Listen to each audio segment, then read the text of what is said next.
Eu queria que você abrisse a sua Bíblia no Salmo 116.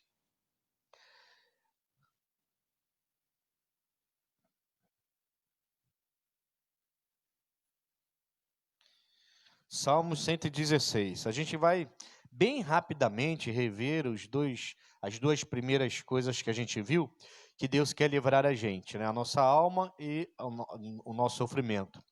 E depois a gente vai entrar na terceira, a terceira coisa que Ele quer livrar. Todos nós, quem quiser se entregar a Ele vai receber esse livramento. Tem muita coisa para acontecer ainda hoje, em nome de Jesus. Salmo 116. Então, deixa eu voltar aqui rapidinho. Versículo 8. Diz assim: porque tu, Senhor, livraste primeiro a minha alma da morte. A alma pode morrer? Sim ou não? Não, a alma é alma, né? A alma é eterna. A gente entende que a alma e espírito são eternos. O corpo é que vai morrer e vai voltar para o pó. A gente entende desse jeito. Então, como que Deus livraria a alma do salmista da morte? Aí eu lembro que eu falei com vocês no primeiro domingo do estudo, é um estudo de 3 domingos, que Apocalipse 21 fala que as pessoas que morrerem sem Cristo, elas entrarão na segunda morte. Ele fala, serão lançados no lago que arde com fogo e enxofre, a saber, a segunda morte. É dessa morte que o salmista está profetizando aqui.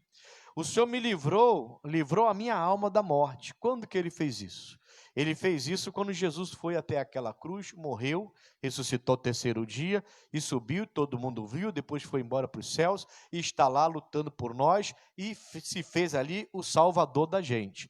Se alguém entrega seu caminho ao Senhor e confia nele e coloca a sua vida nas mãos dele, na prática da palavra, em santidade, servindo a Deus, essa pessoa terá a vida eterna. Logo, Deus livrou essa pessoa, a alma dela, da morte. Amém, irmãos? Isso é de suma importância. Não adianta você ter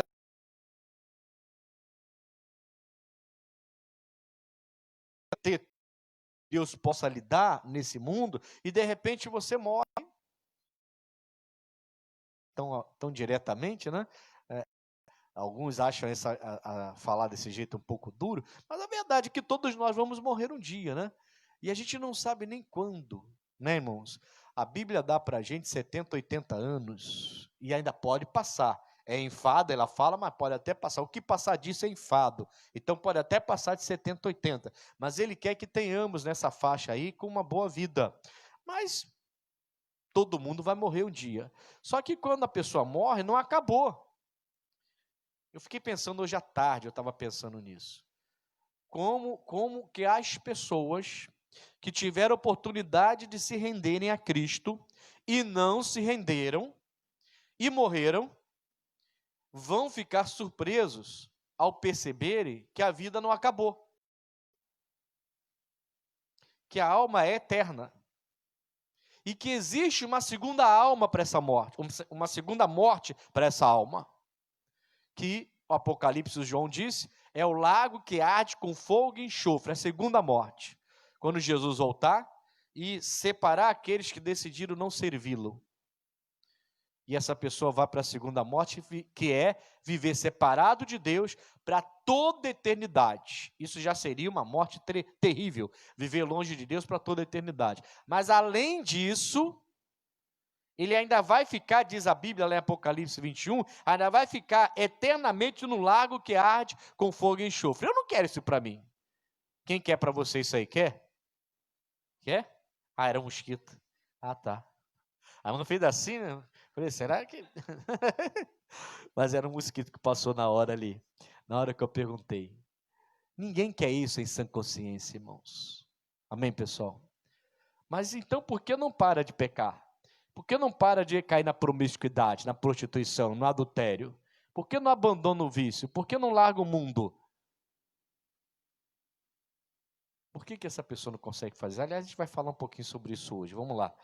Aí ele fala assim, porque tu, Senhor, livraste a minha alma da morte, e os meus olhos das lágrimas. Irmãos, nós precisamos chorar, não tem jeito. Faz parte da nossa saúde, do nosso corpo. O canal lacrimal, quando seca, é problema sério para a visão, porque as lágrimas, elas lubrificam o nosso sistema da visão. Então, ele não está falando do choro, porque chorar todo mundo chora. Chora de tristeza, chora de alegria. E chorar é normal, não é? Faz parte do nosso organismo as lágrimas. Quando ele fala, então, que Deus o livrou os seus olhos das lágrimas, ele está falando de sofrimento. Lembra? Jesus disse, no mundo terás aflições, tem de bom ânimo, eu venci o mundo, mas vai ter aflição. Ele falou, vai ter. Muitos que não querem compromisso com Deus, quando entram na aflição, entram em depressão, pensam em suicídio, abandonam a igreja, falam mal de Deus, diz que não quer mais saber de Deus. A pessoa no desespero, através dessas aflições que o mundo traz, que a vida traz, ela fica sem juízo. E já vi muita gente assim. Gente que parecia ser muito de Deus, e que na hora da aflição, da perda, na hora de deixar de conquistar o que achava que conquistaria, na hora de perder um ente querido, a pessoa perde o juízo completamente, diz que não quer mais saber de Deus, nunca mais vou na igreja, que não adianta nada, não adiantou nada eu ir, que Deus coisa nenhuma, e que eu agora vou voltar para o mundo, eu vou fazer o que eu bem entendo, se Deus... Tudo bem, se espera isso de uma pessoa que não está na igreja. Eu já falei isso. Ontem eu postei a foto do meu pai no Facebook, colocando lá que eu perdi ele com 9 anos de idade e que isso me arrasou, e arrasou mesmo. Ontem bateu uma pequena saudade dele, eu fiquei lembrando e eu fiquei pensando, caramba, quantos pais estão vivos e poderiam se dedicar a seus filhos e ter uma relação agradável e amorosa e alegre com seus filhos e só querem saber de baderna, de bagunça, abandona a família, não quer nem saber dos filhos. Quantos pais, quantos filhos têm seus pais vivos, mas desprezam seus pais? E às vezes, não é por uma razão cabível, vamos dizer assim, às vezes é até por bobagem, o pai não quis fazer alguma coisa, o pai não quis dar alguma coisa, o pai não quis ajudar em alguma coisa, e o pai de repente parece que virou inimigo para aquele filho. E o filho não tem maior respeito pelo pai, mas o pai está vivo, amanhã pode estar morto. O coronavírus está levando aí já no nosso país mais de 100 mil pessoas. E aí? Vai esperar morrer para depois ir lá no túmulo pedir perdão? E chorar no túmulo? Chorar no túmulo não vai adiantar nada, só vai regar aquele negócio lá. Ali só tem morte. Agora era a hora da pessoa se acertar. Deus quer que você aprenda a lidar com as aflições. É isso que ele está dizendo. Quando ele fala, Deus me livrou, ou melhor, Deus livrou os meus olhos das lágrimas.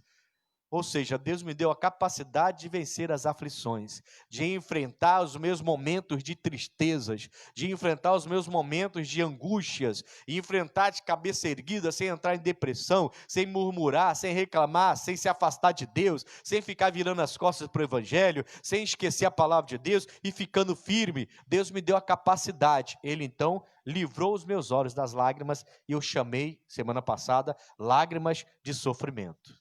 Porque chorar, todo mundo chora, isso é normal, e em algumas situações até faz bem para a saúde. Amém? Fechado aqui?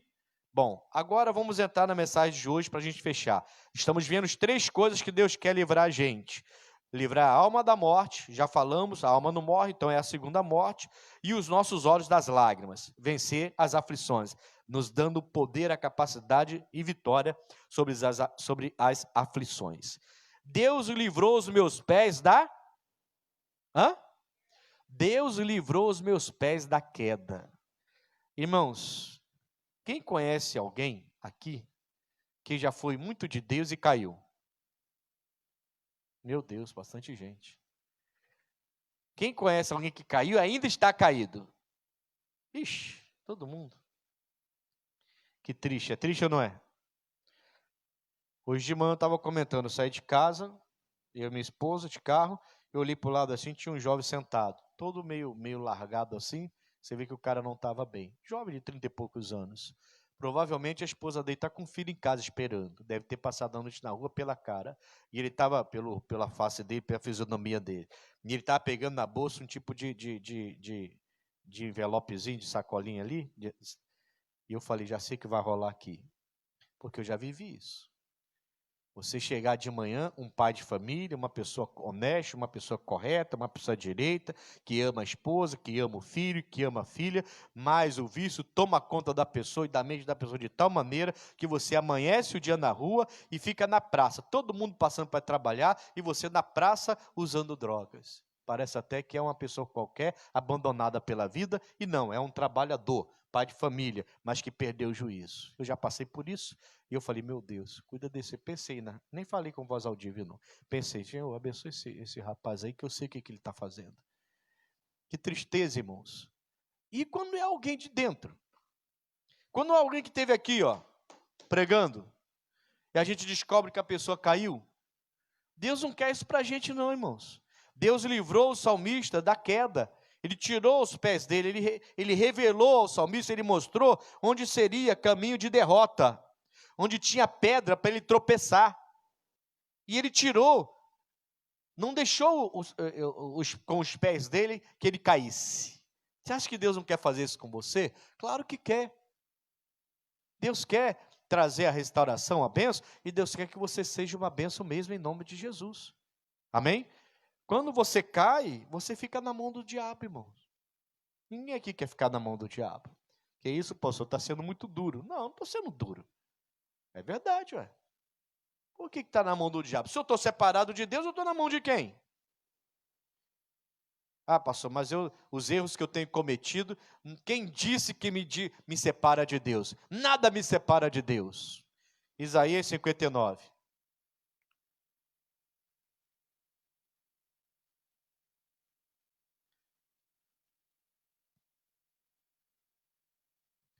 Isaías 59. Nada te separa de Deus, né? Então você está aí bebendo, está fumando, está xingando, está saindo com outra mulher que não é a esposa, outro homem que não é o marido, está em fornicação com o namorado, com a namorada, está num pecado rasgado, mas Deus é contigo porque Deus é bom e não tem nada demais, a minha vida é essa e Ele entende, o meu caso é diferente e que Deus é bom, vocês estão exagerando. Tá, então tudo bem. Vamos ver se o Isaías também era um profeta exagerado, vai ver que ele também era, né? Não é só o pastor Ednilson que é exagerado, não. Talvez o profeta Isaías também fosse. Versículo 1 diz assim: Eis que a mão do Senhor não está encolhida, para que não possa salvar, nem o seu ouvido agravado, para não poder ouvir. Mas as vossas iniquidades fazem divisão entre vós e o vosso Deus, e os vossos pecados, vou repetir, e os vossos pecados encobrem o seu rosto de vós, para que vos não... Então, voltando ao versículo 1, eis que a mão do Senhor não está nem encolhida, para que não possa salvar, nem o seu ouvido agravado, para que não possa... Se ele não estendeu a mão e não acolheu, se ele não ouviu o que você pregou, a culpa foi dele? A Bíblia fala que iniquidade e pecado criou divisão entre você e Deus e te separou de Deus. Então, vamos lá. Como é que é isso? O salmista recebeu o livramento. Deus livrou os meus pés de queda, de tropeçar, de cair. Ele me livrou. Como que Deus livrou? Será que Deus ficou do lado do salmista? Vem cá, irmão. Vem cá. Será que Deus ficou do lado dele? Fala, e ele igual um bebezinho? Vamos embora. Olha a pedra aí, peça para cá. Olha a caixa, vai para cá. Olha os teclados aí, vem para cá. Será que Deus fez isso com ele? Hã? Você é criança por acaso? Não. Não é não. Se ele estivesse sozinho, ele não ia bater em nada que eu falei com ele, porque ele estava vendo tudo. Amém, Jesus? Deus livrou os pés do salmista de caírem, mostrando para ele, revelando o que é e o que não é, o que é certo, o que não é certo, o que é luz, o que é trevas. Faz porque quer fazer e vai pagar um preço. Não pensa que não vai pagar. E não acho que eu estou sendo duro. Eu não estou sendo duro, não. Estou lhe mostrando uma verdade. A nossa iniquidade cria divisão entre nós e o nosso Deus. Nosso pecado encobre o rosto dele em relação a nós e ele não pode ouvir. Mas o ouvido dele não está agravado. Se você pedir perdão a Deus agora e se render a ele volta a te ouvir. Porque o ouvido dele não está surdo. Ele só não tem pacto com o pecado. Amém, irmãos?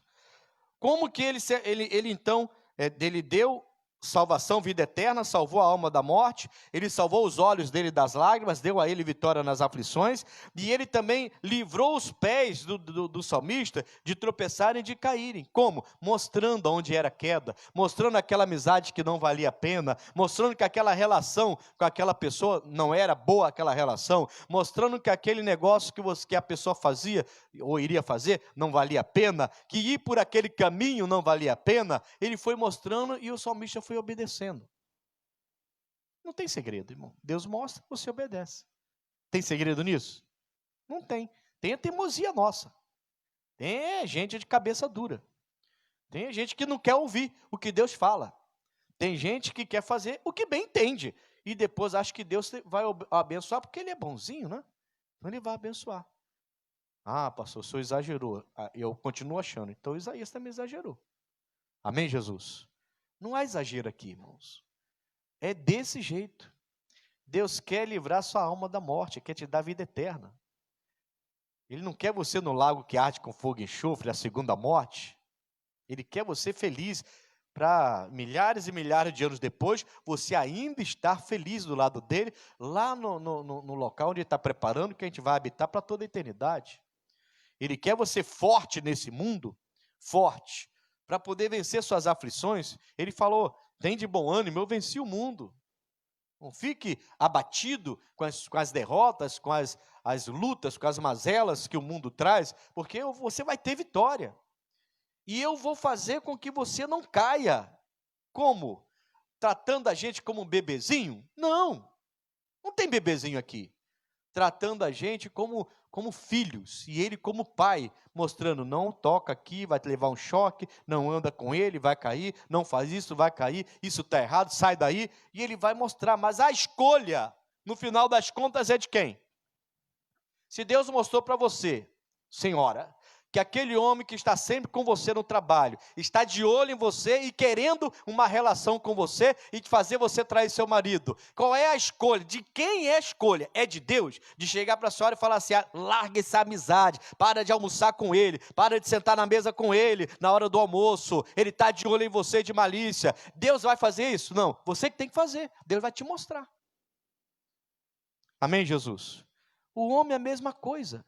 Quer ser educadinho demais, colocar a mulher do lado, não é nem a esposa. Por que está andando com essa mulher do lado do seu carro? Só você e ela. Está de brincadeira? Uma hora dessa, irmãos. Quem brinca com fogo, vai se queimar. Ou vai fazer xixi na cama, dizia a minha mãe. Amém, irmãos? A minha mãe falava isso. Vai acontecer. Que tanta amizade é essa? Que tanto grude é esse? Ficar grudado com a sua esposa, ficar grudado com o seu marido, não vai grudar com ela, não é muito minha amiga, pastor, é minha vizinha, amiga do... Você está de brincadeira, você está brincando com o diabo, e o diabo não está para brincadeira. Tiago capítulo 1, apóstolo Tiago, vamos lá, finalzinho da Bíblia.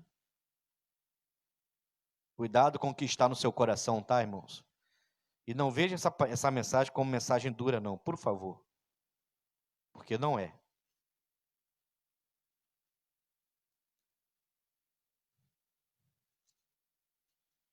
A gente não pode querer agora que Deus desça para fazer o que nós temos que fazer, irmãos. Agora Ele quer livrar os seus pés da queda. Vou repetir, como que Ele vai livrar? Mostrando a você o que é queda. Isso aqui é queda. Se você vai tirar o pé dali, esse é problema seu, desculpa. Não é problema de Deus. Não é problema de Deus, Ele vai te mostrar. O que é queda?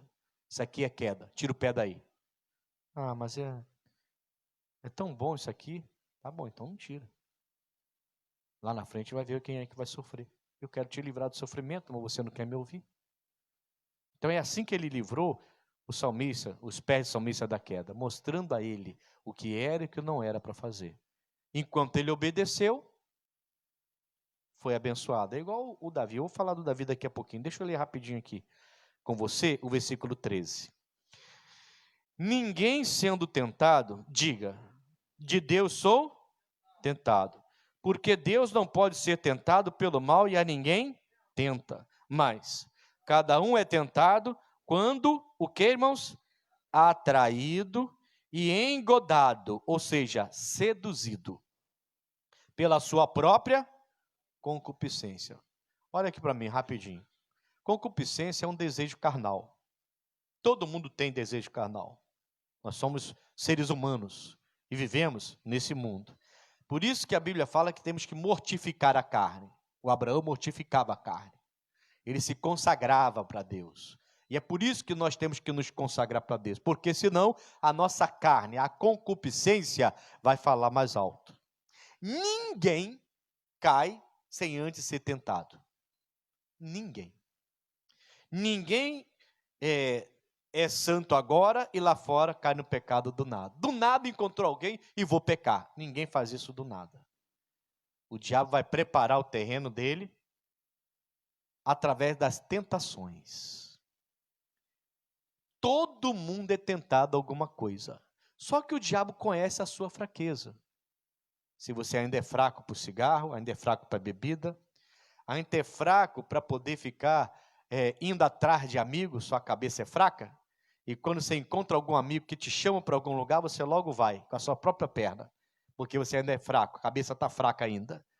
E qualquer amigo te tira da presença de Deus. O diabo sabe das suas fraquezas, e é ali, nessa concupiscência da sua carne, que ele vai agir com tentação. A tentação não é pecado, todo mundo é tentado, até Jesus foi tentado em tudo, porém ele não pecou. Então a tentação ainda não é. Mas a tentação é uma preparação para que o pecado seja concebido dentro do seu coração, na sua alma. Se você não souber lidar com isso, não se santificar, não buscar a Deus, não se afastar do mal, não se apartar da aparência do mal, se você não tomar providências pela palavra para fazer a coisa certa, aquilo ali vai gerar um pecado. Olha aqui o versículo 15. Depois, havendo a concupiscência concebido, dá à luz a quê? Nasceu o pecado, já está dentro da pessoa agora. Agora vem uma paixão, é uma outra fase. Isso aqui é um processo que vai levar o homem para a queda. Agora já concebeu o pecado dentro do coração. Agora já é uma paixão, uma pessoa está louca querendo fazer aquilo. De vez em quando pode até dar até aqueles lampejos. Não, está amarrado, eu sou de Deus. Mas é só uns lampejozinhos. Logo depois, a carne começa a tremer de novo. Eu quero, eu quero, eu quero. O pecado já foi gerado, não é só uma tentação que veio, está amarrado, só passou pela mente aqui, olhou, pensou, veio um pensamento, é uma tentação que apareceu. Não, não, agora virou uma paixão dentro da pessoa. Ela quer, ela quer, ela quer, e vai ficar daquilo, e na primeira oportunidade que ela tiver, ela vai cair. E é aí que mora o perigo, porque a Bíblia fala aqui, ó, dá à luz o pecado, e o pecado, sendo consumado, realizado, praticado, o que esse pecado praticado vai gerar? A morte. Então, primeiro é gerado o pecado, deu luz. Agora o pecado vai crescendo, crescendo, crescendo, crescendo, crescendo, esperando oportunidade, e quando tiver, ele vai também dar à luz outra coisa, vai gerar a morte. Que morte é essa? A mesma de Adão. Que quando Deus desceu, ele estava lá, de pé, falando, ouvindo, vendo, porém já estava afastado de Deus. Que morte é essa? A morte de Isaías, que falou lá, como você viu, que o ouvido de Deus não está gravado, a mão não está encolhida, ele pode te estender a mão, pode ouvir o que você fala, mas, porém, por causa da nossa iniquidade, essa iniquidade criou uma divisão entre nós e Deus, e por causa do pecado ele não pode ouvir a gente. Essa pessoa está morta. É essa morte que esse pecado vai gerar aqui, se ele for praticado. Então é um processo, começa pela tentação. Ninguém peca antes de ser tentado. Se pecou, é porque já vinha sendo tentado e não soube lidar com a tentação. A tentação a gente tem que realmente abominar, repreender, e não é só ficar amarrando não, irmãos.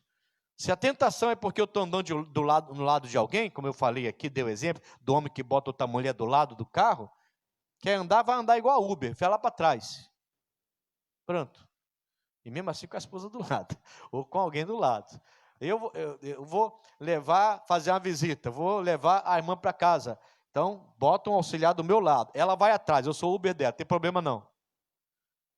Agora eu e uma mulher sozinha, não, eu tenho que andar com a minha esposa do lado do meu carro. Que isso? Não, eu pago até para ela ir de Uber, mas sozinho com ela eu não vou. Que negócio é esse? Amém, Jesus?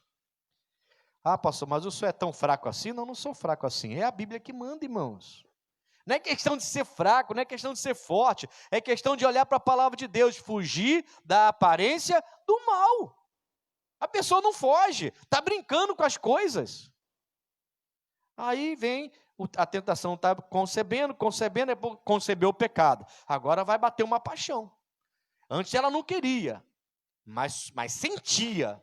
Agora ela vai querer. E na primeira oportunidade vai praticar. E quando praticar, morreu. Aí o ouvido dele não está gravado, mas não vai mover mais. A mão não está encolhida, está estendida, mas não vai atender mais. E as coisas começam a acontecer.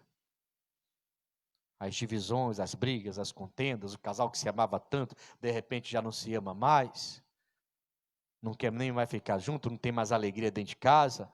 A própria pessoa entra em depressão, perde a alegria, sorriso, fica cansado para vir na igreja toda hora. Um cansaço, um desânimo para vir para a igreja. É só falar das coisas de Deus que bate um desânimo na pessoa. Isso tudo é o diabo já preparando o terreno para a queda da pessoa. Salmo 101.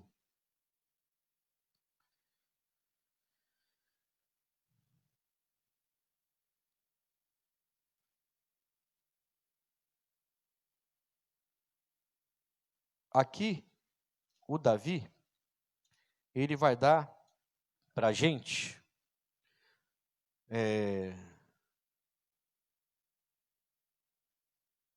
quatro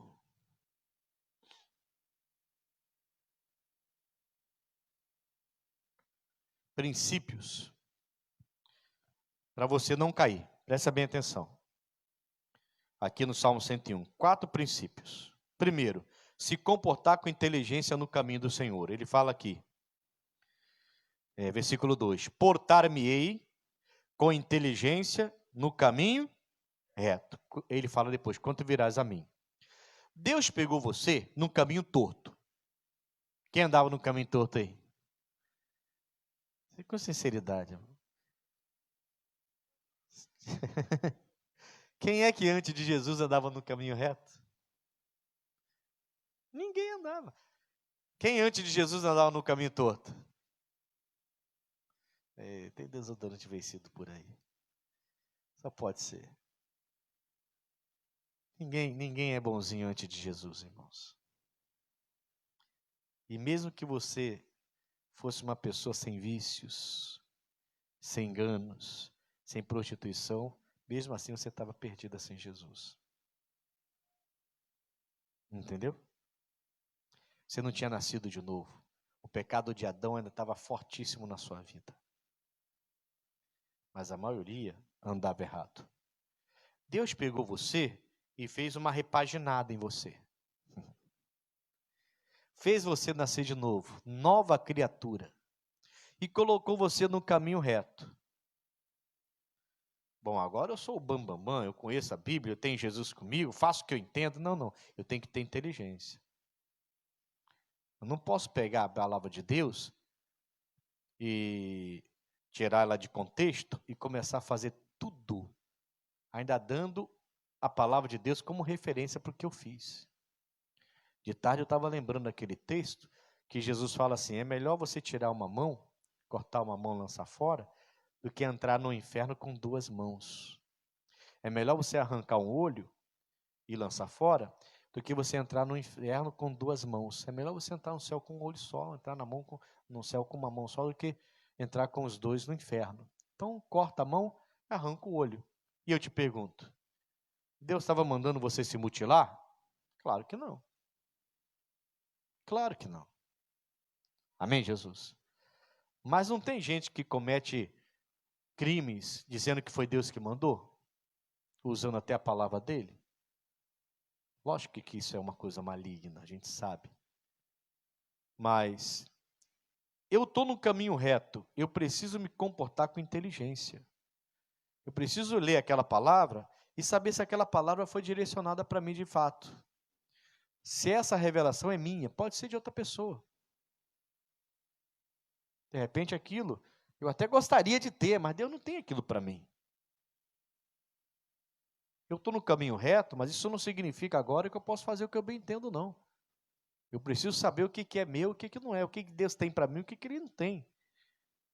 Eu acho que se eu tentasse, insistisse em ser empresário, eu ia ser um fiasco. Porque o que Deus tinha para mim era o Evangelho, era pregar o Evangelho e estar no altar. Se eu estivesse fazendo qualquer outra coisa, eu estaria fora da vontade de Deus. Estaria no caminho reto, mas sem inteligência. Porque Ele me direcionou, mas eu não quis seguir a direção dEle. Você está entendendo? Então, tudo bem, eu sou de Deus agora. Eu estou no caminho reto. Eu vim para a palavra, fui batizado, estou na igreja, sou dizimista, sou ofertante, patrocinador do Show da Fé. Eu sou uma bênção, glória a Deus. Mas agora, peça a Deus sabedoria e inteligência para ver o que Ele tem preparado para os seus caminhos. Amém, Jesus? O Davi tinha essa coisa. Aí ele fala ainda no versículo 2: andarei em minha casa com um coração sincero. Segunda coisa, então, segundo princípio que ele adotou. Na nossa casa, a gente sabe que é um local onde a gente fica mais à vontade. Despojado, mais à vontade, mais tranquilo. Não é? Ali a gente quem a gente realmente é na nossa casa, né?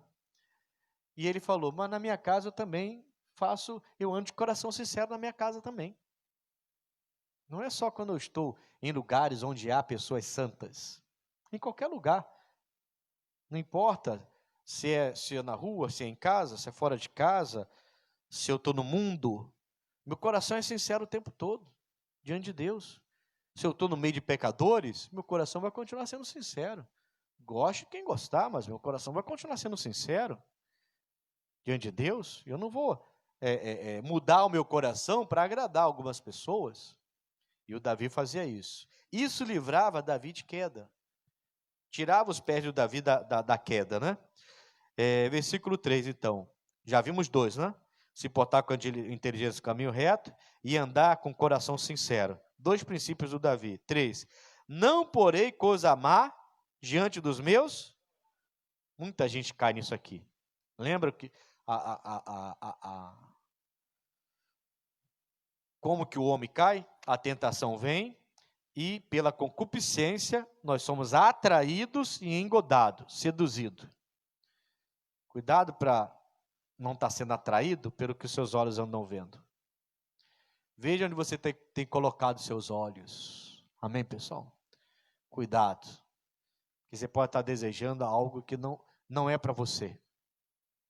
Você pode estar querendo, estar almejando alguma coisa que Deus não tem para você. E a gente vê muita gente, até na mídia mesmo, que depois que cresceu um pouquinho, ganhou um pouquinho mais de dinheiro, um pouquinho mais de fama, muda completamente. Algumas até tinham uma base cristã, e de repente você vê aquela pessoa completamente perdida. A fama subiu a cabeça. A pessoa começou a colocar os olhos onde não deveria. Só na fama, no crescimento, no dinheiro, na honra do homem, e esqueceu de Deus. Deixou Deus de lado. Veja onde você está colocando seus olhos. Talvez seja assim que o diabo está te atraindo e te seduzindo, através da sua visão, através dos seus olhos. Cuidado com isso. Ele não colocava. E ele fala depois no final do versículo 3. Aborreço as ações daqueles que se desviam, nada se me pegará. Coisa boa, né? Nada se me pegará. Ele aborrecia as ações daqueles que se desviavam de Deus, do caminho reto, da coisa certa. Irmão, hoje é dia dos pais. Eu amo meu filho e a minha filha. Mas se eles estão errados, são errados. Não é porque são meus filhos que eu vou chegar e vou dizer a ele que está tudo bem. Se fosse outro jovem, eu diria que está tudo mal. Vou estar com ele, vou, porque eu amo meus filhos. Vou estar presente, vou. Se precisar do estender da minha mão, eu vou estender a mão para ajudar o tempo todo. Mas eu vou mostrar, você está errado. Nós temos que aprender a aborrecer. Olha, tem crente que anda com fumante, com cachaceiro. Desculpa a expressão, irmão, mas eu acho que hoje eu estou, sabe, estou naqueles dias. A pessoa anda lado a lado, passeia, vai para a praia, vai para shopping, vai para cinema, boca suja, beberrão, fumante, promíscuo. Mas é meu amigo, pastor. Só porque eu te neguei, eu vou abandonar minha amizade. Bom, esse é o problema. Esse é o problema. Você não aborrece o pecado. Você não olha para a palavra de Deus que diz... Quando eu falo você, não são vocês não, tá, pessoal? Não se sintam mal com isso, não. Eu falando você é alguém, né? Essa pessoa, ela não para olhar para a palavra de Deus, que diz que luz e trevas não tem combinação com isso. Alguma coisa, em algum momento, lembra, o homem não cai da noite para o dia, vai vir a tentação, depois vem uma, vem, até que essa tentação vai gerar o quê? O pecado. O pecado agora dentro da pessoa não foi praticado ainda, não separou ela de Deus, não gerou a morte, mas está uma paixão dentro dela danada agora. Agora ela quer porque o pecado já foi gerado. Antes era só tentação. Ela só pensava, só imaginava, mas agora o pecado foi gerado. A paixão tomou conta.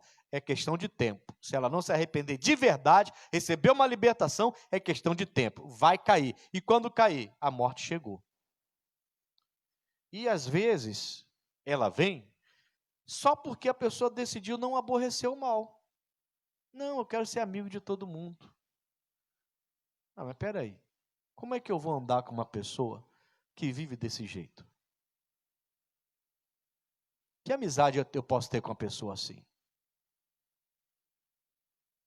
Não estou dizendo que você vai discriminar, não é nada de discriminação, pelo amor de Deus, para com essa bobeira. Mas você pode orar por aquela pessoa, você pode falar, ser educado com aquela pessoa. Eu estou falando de comunhão. Estou falando disso aí. Isso aqui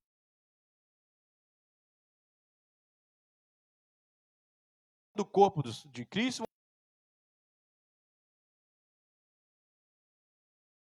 num local, numa festa de aniversário, regada a fumo, regada a bebida alcoólica. Que comunhão eu vou ter lá, se eu estou em santidade? Isso aqui é a comunhão do servo de Deus. É onde eu tenho que estar. Mas a pessoa não quer aborrecer o mal. O diabo coloca um monte de desculpas, e ela então decide que quer ganhar o mundo todo para Jesus. Não ganhou ninguém até hoje. E desse jeito não vai ganhar ninguém. O mundo é que vai ganhar essa pessoa, porque em pouco tempo aquela tentação vai gerar o pecado vai ser praticado e ela vai morrer para Cristo. Porque ela não está obedecendo a palavra. Tem que aborrecer o mal. Não pode entrar em concordância. Isso aqui é sério, irmãos. Nem todo mundo quer abrir mão disso, sabia? Nem todo mundo. Ela não quer ser vista como fanática. Ela não quer ser vista como o crente que... Ela não quer ser vista desse jeito.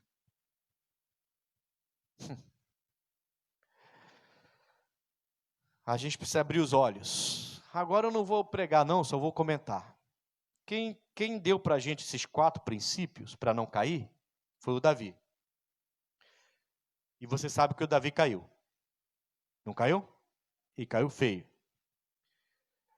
Pode reparar, nesses 4 princípios, que o próprio Davi, ele em algum momento, ele deixou esses princípios de lado. Caiu. Ele falou que ia ter um coração sincero na casa dele. Ele estava onde quando ele caiu? Na casa dele.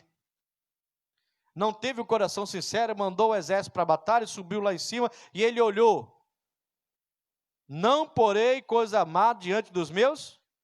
Ele olhou a mulher nua, e ele devia, logo depois, aborreço as ações daqueles que se desviam, deviam aborrecer aquilo. E caí em si, fiz loucura aqui, vou terminar caindo, vou voltar para a batalha, e aquela mulher manda prender ela lá e fala com ela para ela ter pudor, para ela ter juízo. Nunca vi isso, tomar banho nua no quintal, e estou eu aqui sendo tentada. Não, não, traz ela aqui que eu quero conhecê-la.